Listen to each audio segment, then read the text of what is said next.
First of all, ties suck. Everybody knows ties suck. This is America. I know that a lot of the folks across the pond, they're very used to draws. They don't see the big deal. I do. We do. It's a lot more common in soccer because how low scoring it is. In a tie, everybody feels like they lost. Nobody derives the joy of mission accomplished. Your goal isn't to not lose. Your goal is to win. So if you don't win, you get no reward. So nobody in that Texans Colts game got the reward for the week of work that they put in. I think it stinks. And I understand what they're trying to do. And obviously it wouldn't have mattered even if it was, first team to score gets it. But I still think there should be a better process to decide an outcome. That's my personal opinion. I think ties suck. Not a big fan.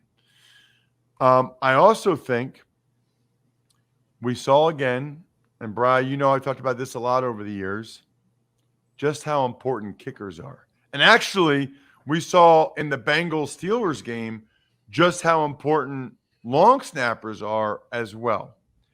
I still will tell you that I think it's a flaw in the sport.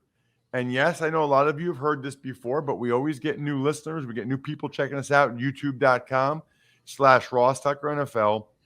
To me, it is a flaw in the sport that these guys who have the threat of injury and who are hitting each other for 60 plus snaps a game with the omnipresent threat of injury and the physical toll it takes on their bodies, only to have a guy come out who has none of that physical wear and tear, none of that threat of injury, is not really a combatant in the physicality that makes the sport great, decide whether or not they win the game. I hate it. I mean, Blankenship comes out for the Colts. He misses, so they don't get to win. Randy Bullock comes out for the Titans. He misses. They don't get to win. For Cleveland, Cade York blasts a 58-yarder. Those guys got to win. For New Orleans, Will Lutz blasts a 50-some-yarder. Saints get to win. I am not anti-kickers.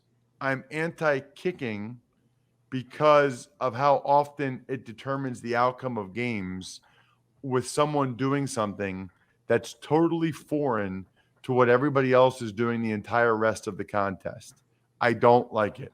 I also didn't like all of the delay of game and illegal substitution penalties that you just don't see very often later in the season, but we saw. I mean, brutal. Absolutely brutal. This is pro football.